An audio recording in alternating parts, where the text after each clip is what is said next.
Yo, what up? Welcome to another episode of the Oakland Warriors podcast. I'm Patrick, flying solo. I just want to talk about the news that Jonathan Kuminga is out for at least 3 weeks. He has a bad sprain. He had an MRI, out for 3 weeks, reevaluated, etc., etc. According to reports, he is unable to really put weight on it, and it seems pretty bad. A couple of things on that. We all know from Steph's history that sprained ankles, you never fully heal from them. Like, you're just more prone to getting them again. And not that this is like, a career threatening injury by any stretch of the imagination, but it just sucks because, as much as Jonathan Kuminga is a high flyer and gets up and people get under him and he wears low tops and whatnot, I just don't want to see him get another sprained ankle and have this be a chronic issue for him. But, you never know. But we'll see how that goes.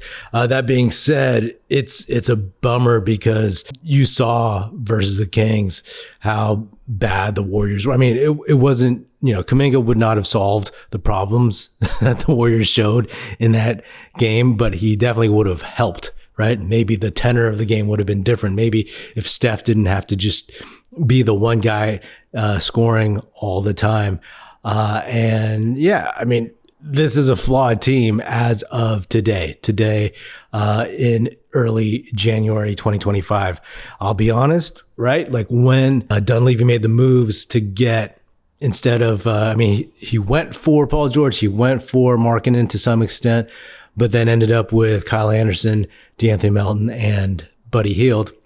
I like that move. You know what I mean? It was smart. And in this day and age, with the salary cap structure, the CBA, the second apron, all that jazz, teams are really, it's just like a fine line for how you can build a team, especially one that's a little bit top heavy.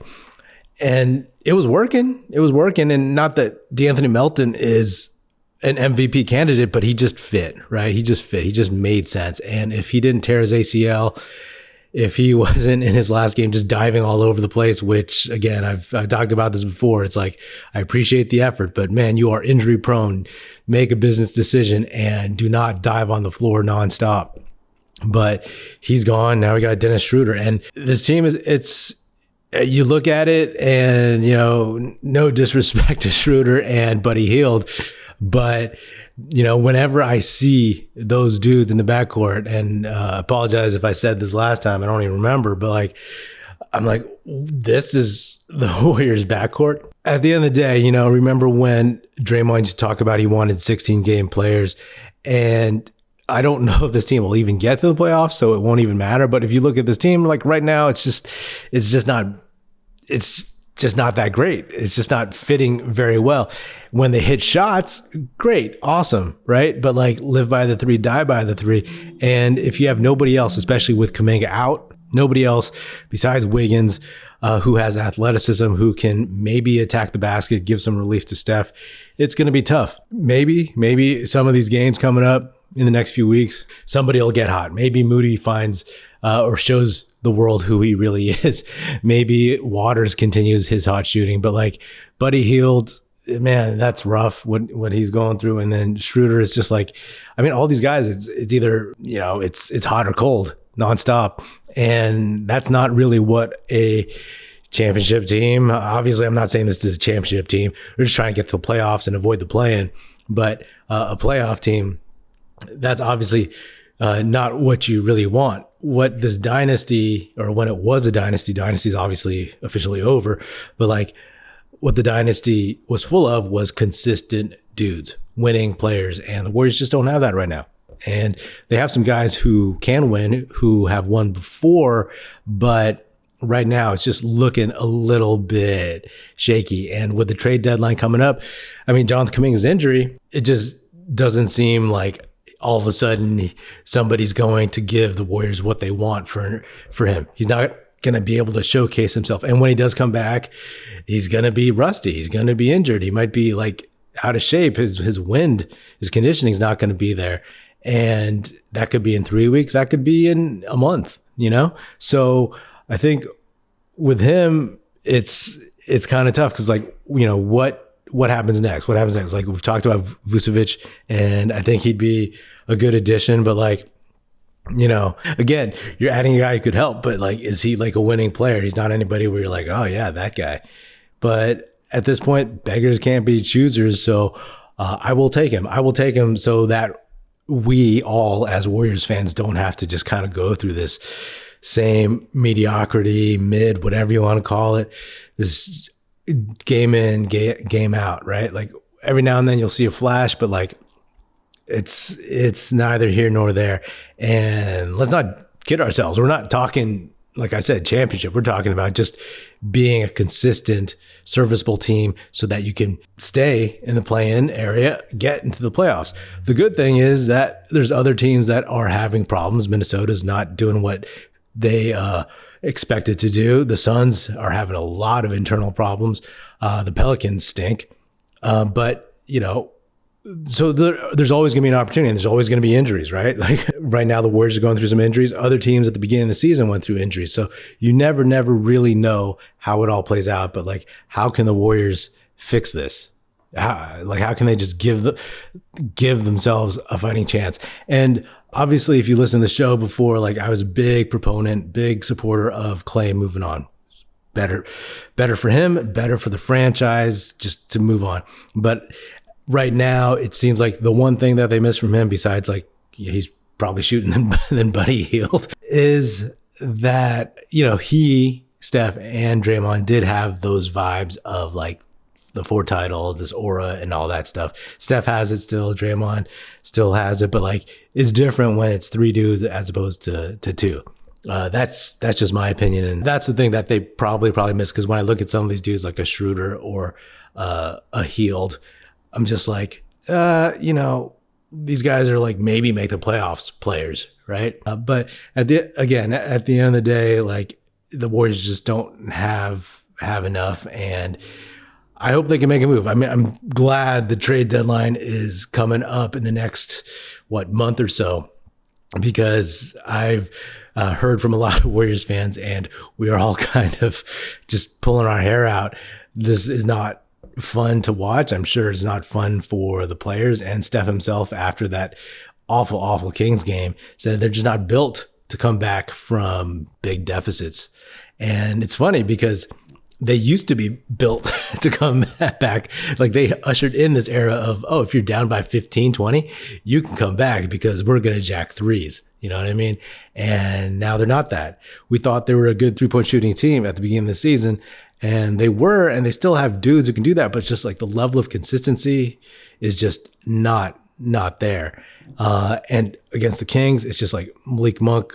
I mean, all these dudes, they're just better than, like, Steph is the best player in that game, especially with Fox out, but the Kings players overall were better just on paper and then on the court than the Warriors players. So I don't know. It's a bummer to see it kind of go out like this, but there's still some things that can and should be done. I mean, again, I give Dunleavy credit for making the moves that he did in the summer. I still don't think Markkanen, like Danny Ainge, wasn't playing.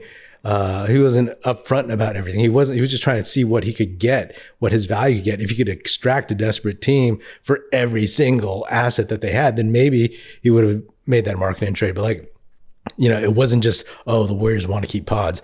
And the thing is this, right? Like there's injuries, and then also you're counting on, so the injuries, right? Like Melton, probably your most important pickup in the summer, injured for the season, not even on the roster anymore, traded. The Kuminga, that's been up and down, and part of that is Kuminga. Part of that, a lot of it is Steve Kerr, right? Ever since the day he was drafted, since Kuminga was drafted. But like, so it's been up and down. And then you're counting on Pods to at least be a little bit better than last season.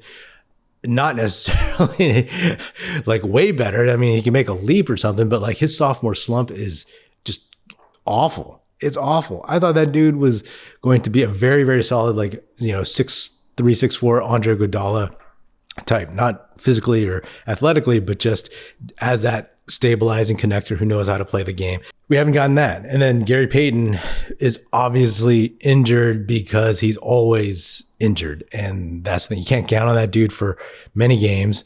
And he's in street clothes. But this roster, it's not fun to watch is at the end of the day. But we'll keep watching, and hopefully that something changes. Hopefully the Warriors figure something out. There's opportunity with Kuminga out. Hopefully Moody steps up. That's the guy that I'm not putting a ton on him, but the opportunity is there because Pods is out and Kuminga's out. So have at it. Do something. I mean, I'm not sure who else is available. I mean, I would love Cam Johnson, but again, I don't want to give up Kuminga for Cam Johnson.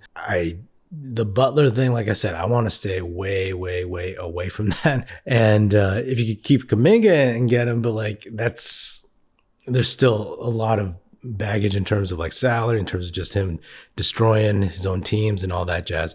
So maybe Kelly Olynyk, that's somebody who's always been circled by Warriors fans, including myself. And maybe you could fish him, for very little from the Raptors.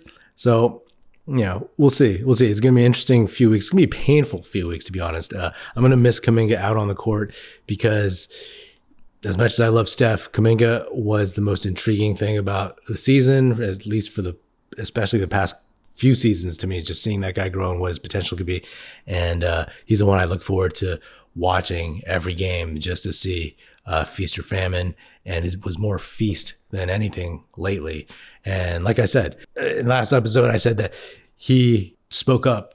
He spoke up about being benched in the fourth quarter a year ago versus the Nuggets. And we're still here, debating whether or not he's worth keeping and how good he can be, and arguing if his handle's good enough or if he has the quote unquote basketball IQ, which I have issues with that assumption that he doesn't have a good basketball IQ. But yeah, we'll see. We'll see what happens. I'm just ranting and rambling like every other manic Warriors fans. Anyway, that's all I got.